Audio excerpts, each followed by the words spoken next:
Durante toda la historia republicana de nuestro querido Perú, hemos sido gobernados por diversas personalidades. Es así que desde 1821 hasta la actualidad, el sillón presidencial fue ocupado por decenas de militares, políticos gastados y algunos intelectuales connotados. Uno de ellos fue el arequipeño José Luis Bustamante Rivero, un abogado, diplomático y escritor peruano que tomó las riendas del país entre 1945 y 1948, hasta que fue derrocado por un golpe de estado encabezado por el general Manuel Odría, quien ordenó su exilio del país.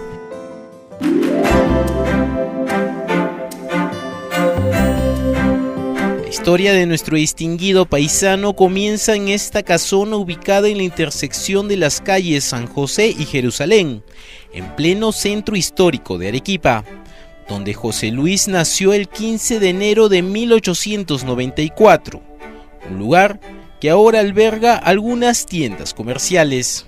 Fue hijo de Manuel Bustamante Barreda, un magistrado de la Corte Superior de Arequipa y nieto de otro distinguido magistrado arequipeño, Pedro José Bustamante y Albizuri.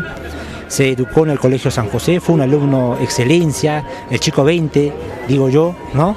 Luego ingresó a la Universidad de San Agustín, donde siguió la carrera de Jurisprudencia y Letras, graduándose de abogado con honores y también de doctor en Letras.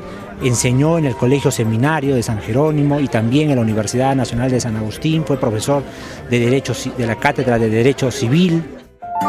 Pero cuando el gobierno de Augusto B. Leguía intervino a la Universidad Nacional de San Agustín, abandonó las aulas y se unió a la Junta Revolucionaria de Luis Sánchez Cerro, que se formó en nuestra ciudad.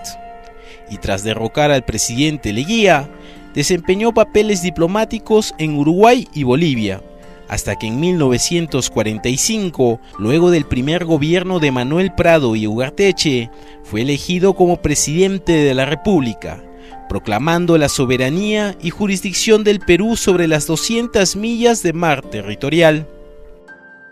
Pero evidentemente él sí tenía un ideario político, ¿no? Sino que un poco que rechazaba todo lo que estuviera relacionado al poder y al ejercicio del poder mismo.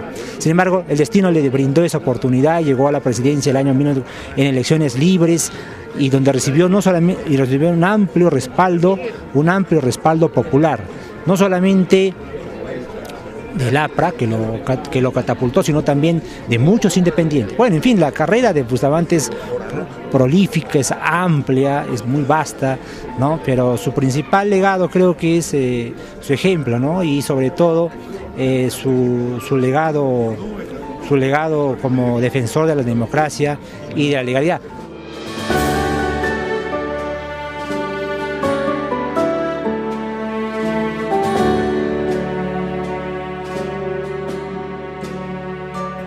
Y es precisamente este cuantioso legado el que se encontrará al alcance de todos los arequipeños, luego que la Universidad Católica San Pablo recibiera hoy 291 cajas conteniendo más de 2.000 documentos, entre escritos, libros y fotografías, además de la correspondencia del expresidente, que permitirá conocer 70 años de la vida personal de nuestro ilustre paisano. Documentos de su vida pública que pasan desde su trayectoria como embajador del Perú en Bolivia y en Uruguay, como también con su candidatura por el Frente Democrático Nacional en el año 1945 y su acceso a la presidencia de la República. Los documentos y escritos como presidente de la República están también formando parte de este archivo de biblioteca. Y luego de ello los escritos y documentos del exilio y los mensajes que desde el exilio envió al Perú. También se encuentra lo que el doctor Bustamante Rivero pudo elaborar como miembro y presidente de la Corte Internacional de Justicia de la Haya, y finalmente el trabajo que le cupo desarrollar como senador vitalicio en la calidad de expresidente constitucional de la República hacia los últimos días de su vida. Como lo recuerdan sus nietos, quienes fueron los encargados de entregar el cuantioso archivo documentario, a pesar de contar con una vida política muy activa, su abuelo reservaba tiempo para su familia y la religión. Era profundamente creyente y todo lo demás era consecuencia o accidente de este sello cristiano que él tenía. Y tenía un gran amor, un inmenso amor por su mujer, por María Jesús. Tenía una simbiosis, un amor entrañable con ella. Pero además tenía muchos ideales, pues sus descendientes cuentan que sobre el escritorio de su abuelo permanecía siempre una pequeña figura de Don Quijote de la Mancha. Él era muy realista, yo diría, muy realista, pero con principios de mucho vuelo.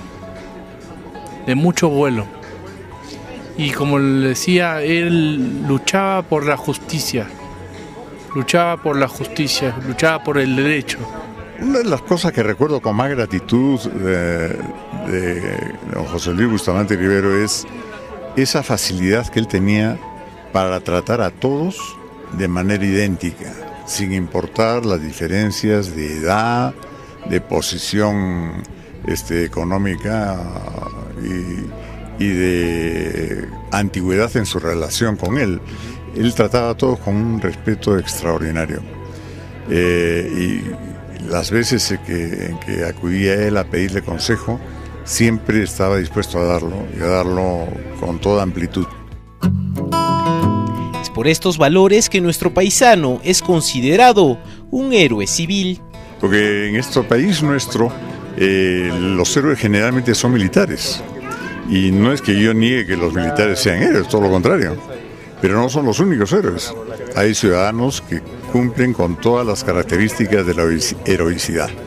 Son personas que se enfrentan a circunstancias adversas, que saben superarlas gracias a una convicción y a una voluntad muy profunda, que cuenta con una fuerza interior descomunal y que terminan sirviendo de inspiración y de ejemplo para los demás. En el caso del doctor Bustamante Rivero, su ejemplo fue de tal importancia que tiene que trascender su tiempo, tiene que pasar de generación en generación. Los documentos que recibió hoy la Universidad Católica San Pablo serán catalogados y expuestos en agosto próximo, por lo que Arequipa contará con dos importantes bibliotecas, la que se inauguró hace unos meses con los libros del Premio Nobel de Literatura Mario Vargas Llosa, y ahora la compuesta por los volúmenes que pertenecieron al expresidente de la República y ex integrante de la Corte Internacional de La Haya, José Luis Bustamante Rivero. Algo que los arequipeños realmente debemos celebrar. De alguna manera, este archivo y esta biblioteca se proponen precisamente eso, que lo que él trabajó, lo que él pensó, lo que él escribió, pueda servir para que los jóvenes y los mayores de Arequipa y del resto del país recuerden en qué consiste el deber de la heroicidad civil.